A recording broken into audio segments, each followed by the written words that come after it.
Қиямет күнінде ең жеңіл азапты көрген адамға Алла тағала айтады: егерде сенде мына дүниеде бүкіл нәрсе сенікі болса, осы азаптан құтылу үшін соны пида етіп, құрбан етуші едің ба? Ол пенде я дейді. Сонда Алла тағала оған: одан аз нәрсе сенен сұрадым ғой, мен талап еттім дүние тіршілігінде.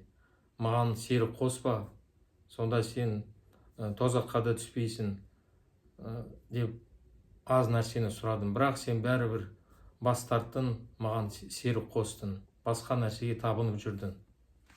Осындай жағдай ең жеңіл көретін азапты адамның. Енді басқа хадисте қандай адам ең жеңіл азап көреді екен қиямет күнінде?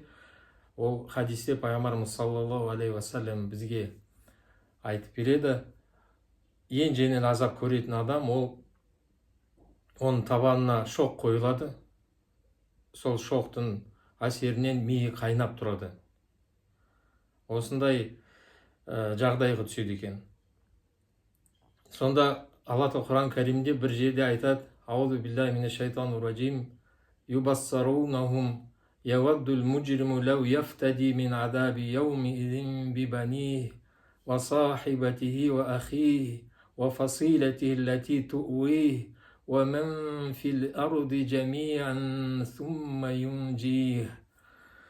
Күнәһар сол күнде арман етеді, қалайтыны бір-бірін көріп тұрған кезде: осы азаптан мен құтылсам ғой, осылардың бәрін құрбан етіп, жақын адамдарды, жай жақын адамдарымды ғана емес, жер бетінде барлық адамдар құрбан етсем ғой, өзім азаптан құтылсам болды ғой.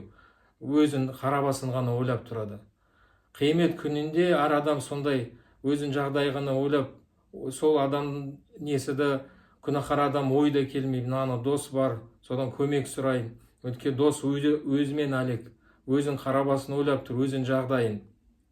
Осындай кезде, көрген кезде ешқандай біреулер үшін өмір сүрген, солар үшін тек қана сол ғана мақсаты болған Алла тағаланы ұмытып жүрген кезде, сол адамдарды дайын тұрады құрбан етуге.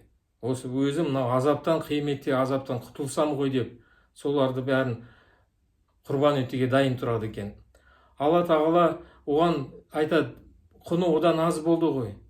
Мен саған тек қана не айттым? Иман келтір, маған серік қоспа. Сені не тосты иманнан?